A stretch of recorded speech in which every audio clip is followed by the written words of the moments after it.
La grande interview sur CNews et Europe 1. Mon invité ce matin est le président de la Commission des finances à l'Assemblée nationale, député LFI de Seine-Saint-Denis. Bonjour et bienvenue. Bonjour. Éric Quecrel, évidemment, beaucoup de sujets à vous soumettre. Et tout d'abord, le Conseil des ministres a donc validé hier le projet de loi spéciale qui vise à assurer la continuité du financement public de notre pays. Une loi spéciale qui sera examinée tout à l'heure au Parlement, faute pour le moment de compromis sur le budget de l'État.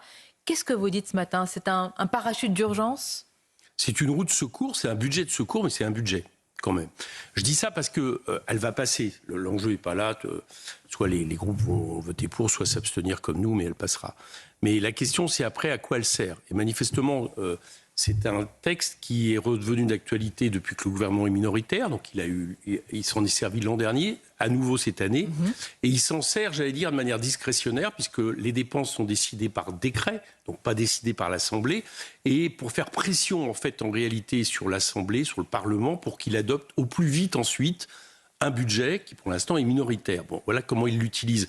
Alors moi, hier, nous avons eu une commission avec les deux ministres, et je répète ce matin ce que je leur ai dit, c'est-à-dire qu'on peut, qu'ils ne s'amusent pas à faire pression sur l'Assemblée en ayant une version de la loi spéciale la plus minime possible, la plus restrictive possible.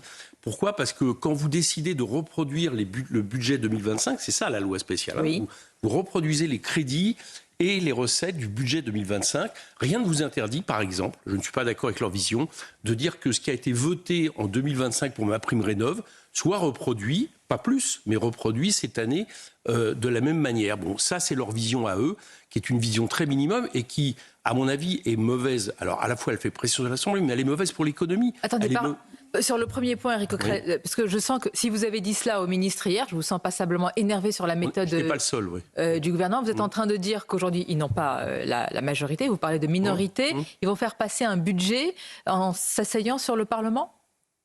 Le prochain budget, ils comptent essayer de le faire passer au plus vite, et comme ils n'ont pas de majorité, la manière de le faire passer au plus vite, vous le savez, c'est d'essayer de trouver une partie de l'opposition, en l'occurrence les socialistes, pour soit voter le budget, soit ne pas censurer après un 49.3, on va y venir.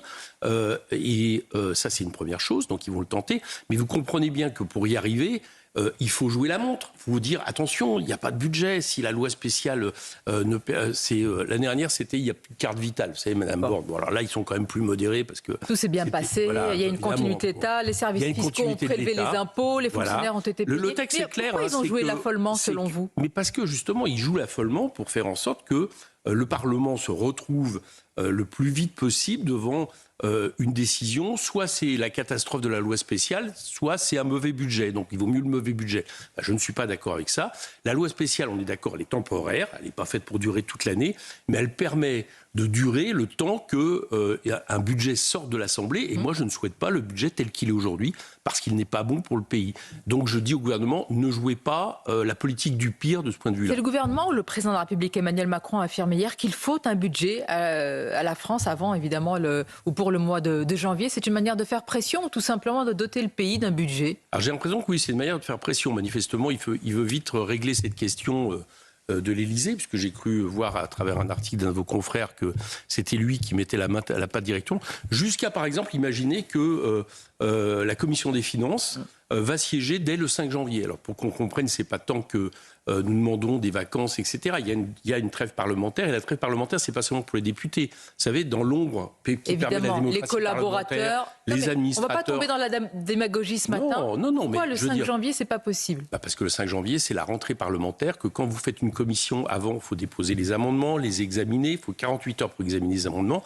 Donc, par exemple, le 6 janvier est une date assez correcte pour déposer des amendements. Donc, je vous le dis aujourd'hui, et Philippe Juvin, le rapporteur général, qui est pour un compromis, donc on n'a pas tout à fait, évidemment, c'est pas la même position, mais d'accord avec moi pour faire respecter les droits de l'Assemblée. Nous n'imaginons pas une commission, par exemple, avant le 7-8 janvier, de façon à examiner ensuite en séance vers le 12. Le texte, on n'est pas aux ordres d'un gouvernement. Le gouvernement fait comme si la CMP... Il n'y avait pas d'opposition ? Il fait comme si deux choses. Comme si la commission mixte paritaire, qui n'a pas été conclusive, était juste un arrangement avec le calendrier. C'est pour la trêve des confiseurs, on vous laisse tranquille et puis on reprend. Mais non, C'est un échec. Ils ont perdu. Ils n'ont pas pu faire passer leur budget. Donc à partir de là, on ne peut pas continuer comme si de rien n'était. Et il faut laisser à l'Assemblée, au Parlement, le temps de réexaminer le budget qui va venir du Sénat, puisque c'est ça le choix qui a été fait, et puis de s'y opposer. On a le droit de s'opposer Éric aussi. Coquerel, vous êtes le président de la Commission des finances à l'Assemblée. Ce matin, sur CNews Europe 1, on entend ce que vous dites et par rapport au respect du Parlement. Mais comment, selon vous, les Français sont en train de voir cette séquence? On va arriver au budget de l'État. Marasme politique, on voit des débats à n'en plus finir. Quelle image est renvoyée, selon vous? Ah bah, tout est fait pour que l'image soit mauvaise pour le Parlement. Ça, c'est clair. C'est-à-dire, on laisse l'idée que le Parlement, c'est le Parlement qui bloque. Ce qui bloque, c'est qu'on a un gouvernement minoritaire. Il n'y a pas une démocratie parlementaire dans le monde où, depuis plus d'1 an, sont imposés ceux qui ont perdu les élections. Ça, c'est la Ve République qui le permet, mais on voit bien c'est à bout de souffle. Donc, la responsabilité de ceux qui n'ont pas censuré M. Lecornu en septembre est énorme. Parce qu'il aurait fallu revenir aux urnes. Ça aurait été la solution. Pourquoi ils n'ont pas voulu revenir aux urnes? Pour garder leur siège? Non, je crois. Enfin, alors bon, ils agitent la question de la peur du Rassemblement national, mais j'allais dire que le Rassemblement national ne sera pas moins dangereux dans 1 an et demi que l'est aujourd'hui. Je pense plutôt que c'est un rapport vis-à-vis de France Insoumise où ils souhaitent redistribuer les rôles à gauche, c'est-à-dire et ils comptent sur les présidentielles pour ça. Je pense qu'ils ont tort. Je pense que ça ne sera pas le cadre, mais je pense que c'est ça. Mais au-delà de ce qu'ils veulent, moi je regarde les conséquences. Le fait de ne pas avoir censuré M. Bayrou en février dernier.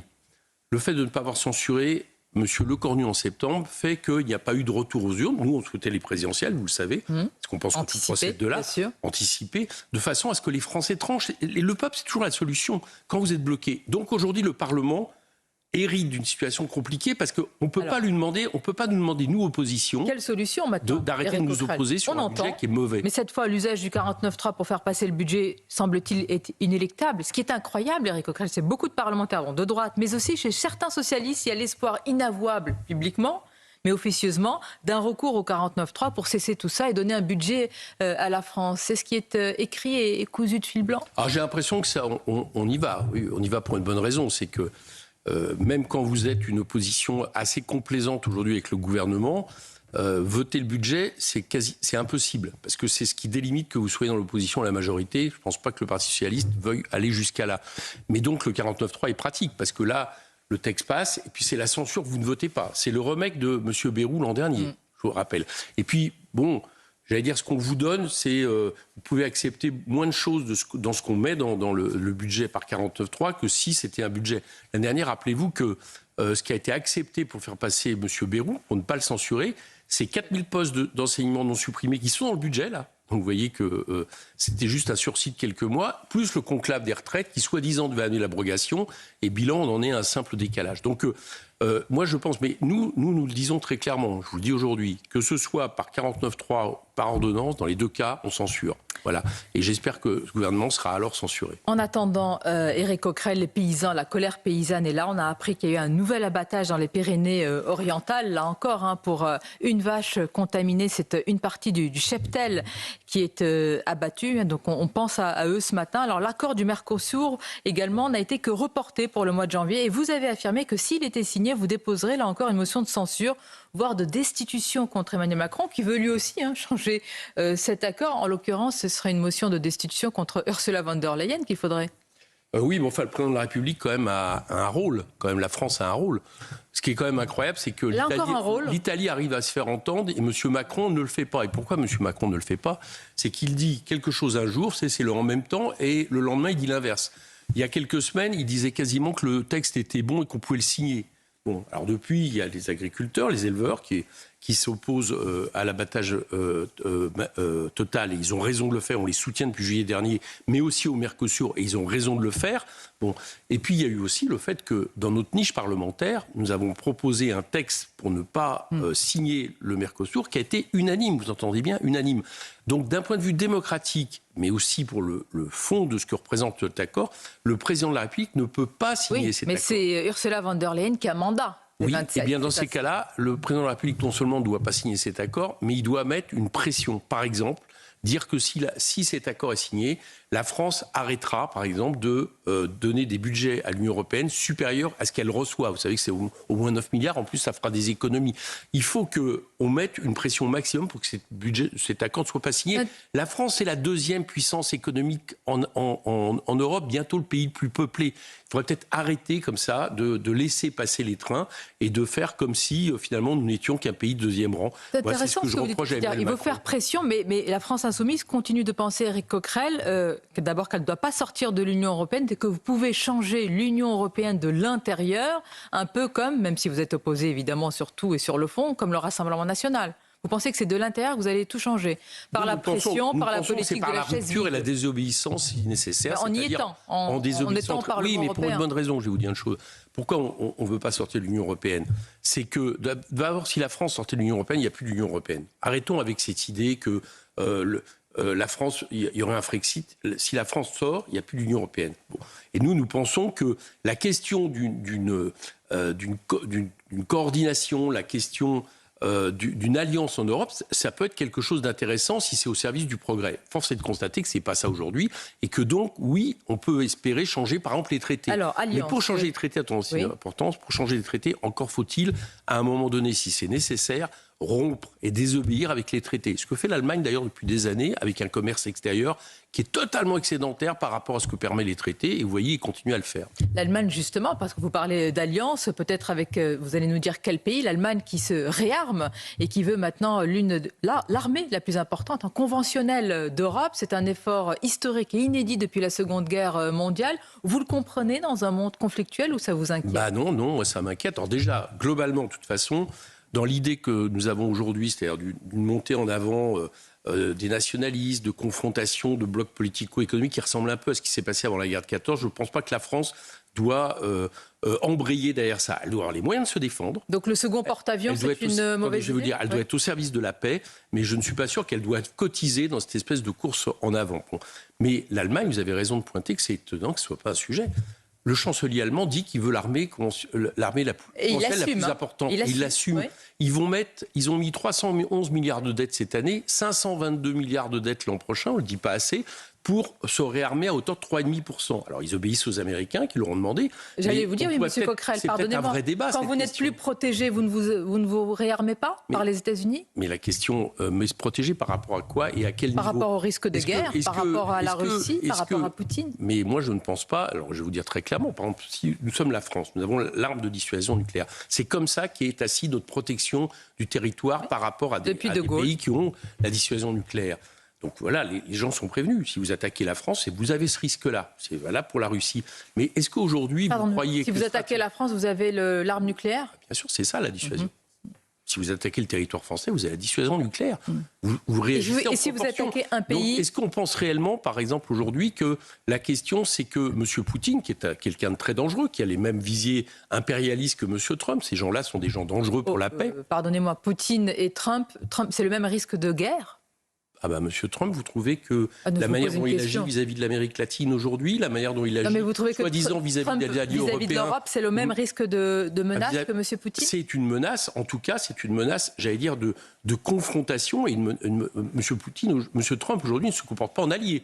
Il se comporte, il le dit très clairement, il a des phrases aujourd'hui très fortes qui rappellent celles du grand remplacement de l'extrême droite vis-à-vis de l'Europe. Donc, moi, je ne me sens vous reprenez le mot de créolisation aussi, qui est l'autre pendant du remplacement. J'ai vu ce que monsieur... Oui, d'accord. Il parle d'effacement civilisationnel. C'est cela, oui. Donc, il essaie d'imposer sa vision du monde et sa vision de la société et de la démocratie, qui est vraiment éloignée de la démocratie à l'Europe. Mais donc, je ne considère pas plus un allié, si vous voulez, de la France que ne l'est monsieur Poutine.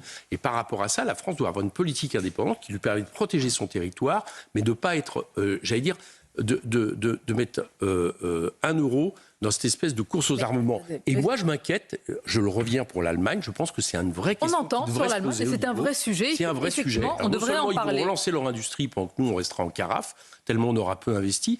Mais en plus de ça, pourquoi veulent-ils l'armée conventionnelle? C'est paradoxal. Vous me dites qu'il ne faut pas qu'on se réarme, mais nous, on restera en carafe. Je pense qu'il faut une souveraineté industrielle, une relance industrielle par la bifurcation écologique, une partie par l'armement. Moi, je dis pas qu'il faut pas les armes pour nous défendre, mais Alors, sur le deuxième porte-avions, c'est pas une nouveauté, il est dans la loi de programmation militaire. Déjà, il a été voté en 2000. Vous dites que... Donc Emmanuel Macron ne nous ressorte pas des choses qui ont déjà été votées. Moi, je ne suis pas un spécialiste militaire, d'accord ? Si on pense qu'il faut un deuxième porte-avions pour, une fois de plus, défendre nos territoires, très longtemps, les militaires le demandent, nos intérêts, est une force en faveur de la paix, moi, je veux bien l'étudier. Si c'est pour aller exporter des conflits, je suis moins d'accord. Mais ce porte-avions, je vous rappelle qu'il a été voté. Donc M. Macron ne fasse pas comme si tout d'un coup il décidait d'un porte-avions qui a déjà été voté dans le loi de programmation. La question, je vous la pose plus directement. Une France au service de la paix n'a-t-elle pas besoin de se réarmer davantage ?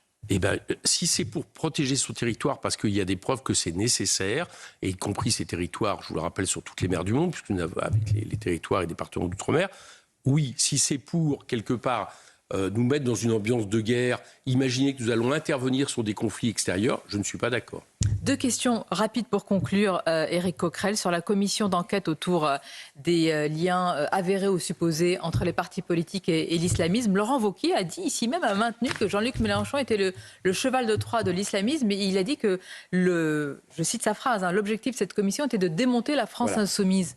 Comment réagissez-vous ? Vous connaissez le principe de l'Inquisition ? Il n'y a pas de preuves, donc comme il n'y a pas de preuves, ça veut dire que c'est... C'est largement partagé dans tous les partis d'ailleurs. Peut-être, mais c'est exactement ce qui s'est procédé avec cette commission, qui était une commission de M. Wauquiez. Dès le départ, il n'a pas pu la faire passer comme ça, parce qu'il y a eu un refus vis-à-vis de France Insoumise. On sort de la commission, il n'y a aucune preuve concrète, et pour cause, parce que ça n'existe pas, d'un entrisme islamiste dans France Insoumise. Et comme il n'y a pas de preuve concrète, mais que c'est de l'entrisme, ça veut dire que ça existe. Bon, tout ça est de la manipulation et une manière de cacher, ou pas de cacher d'ailleurs, le rapprochement entre M. Wauquiez et l'extrême droite et ses idées, qui me semblent autrement plus dangereux pour la démocratie. La commission d'enquête, encore une sur l'audiovisuel public, a été suspendue, on l'a appris, par son président Jérémy Patrier-Leitus du Parti Horizon, dans le but, je cite, de retrouver de l'apaisement, alors que le rapporteur, si vous avez suivi les auditions, Charles Aloncle, a été rappelé à l'ordre par la présidente de l'Assemblée au sujet de la tonalité des questions posées à Patrick Cohen, Thomas Legrand et d'autres. Vous pensez qu'on empêche ce député de faire son travail, ou il y a un problème? C'est exactement comme la commission dont vous venez parler, qui est une instrumentalisation politique vis-à-vis d'opposants et d'adversaires politiques fait par M. Wauquiez. Bien. Là, c'est pareil. C'est-à-dire qu'on est complètement en train de déroger à des règles de ce qu'est une commission d'enquête. Une commission d'enquête, c'est pas un tribunal d'une partie de l'Assemblée vis-à-vis d'une autre partie de l'Assemblée ou de structures externes. C'est pour essayer de comprendre la vérité. C'est pas pour, l'arranger à sa sauce. Vous citez quelques chiffres, M. Coquerel. 80 millions de déficit au bout de 3 ans de mandat. Un salaire moyen de 72 000 € chez France Télévisions, qui les situe parmi les 9% des Français les plus riches. 30 directeurs qui gagnent plus que le président de la République. 400 000 € brut par an. Non, mais je vous demande, est-ce que le service public ressemble aux Français ? Mais attendez... Service public. C'est un peu quand même l'objectif. Bon, écoutez, moi j'ai des reproches à faire au service public, vous le savez, notamment on a eu des reproches par rapport à certains journalistes.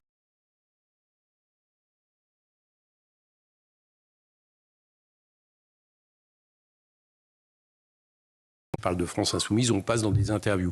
Pour autant, j'ai quand même cru comprendre, par exemple, que pour France Inter, les auditeurs continuent à suivre de manière massive, donc ils doivent s'y reconnaître en partie. Et c'est en fonction de l'audience. Et surtout, tout va bien je dirais qu'il faut faire attention à ce que des groupes privés qui ont des chaînes, notamment des chaînes avec des orientations, très précises, pour aller vite à l'extrême droite, ne considèrent pas que finalement le service public est à abattre pour leur laisser encore un peu plus de pouvoir. Quelle est l'orientation du service public ? Comment ? Quelle est l'orientation du service public ? En théorie, c'est une neutralité et de faire en sorte que les citoyens... Je vous dis... Non, mais en théorie. Et de faire en sorte que les citoyens, il y a une mission d'éducation populaire, d'information... et en pratique, il est neutre, le service public ? Quand on est interviewé à certains moments en France Insoumise, non, je trouve pas. Donc quand vous y allez, il n'est pas neutre, mais sinon il est neutre. C'est compliqué parce que le service public, vous globalisez. Vous voyez ce que je veux dire ? C'est comme si je vous dis, c'est un peu la même chose, moi. Si je réduis tous les journalistes uniquement à il y a une différence entre des groupes privés et le service public, malgré tout. Théoriquement, je ne suis pas certain. Vous savez, il n'y a pas une mission de service public, vous êtes un élu tellement attaché à ça. Le Conseil national de la résistance, après que la plupart des grands médias aient sombré dans la collaboration, a estimé que, normalement, par exemple, les médias devaient appartenir à des groupes économiques. Où ça, je pense que c'est peut-être pas inutile pour avoir un vrai pluralisme. Et aujourd'hui, on voit bien que la plupart des médias de ce pays sont aux mains de quelques milliardaires. Je ne suis pas sûr que ce soit pour l'indépendance médiatique. Merci Éric Coquerel de venir participer au pluralisme ce matin. Je vous dis joyeux Noël. Oui, joyeuses fêtes. Et joyeux Noël. Oui, on retrouve. C'est Noël. Oui, c'est Noël, c'est la nouvelle année, c'est tout ça, c'est tout.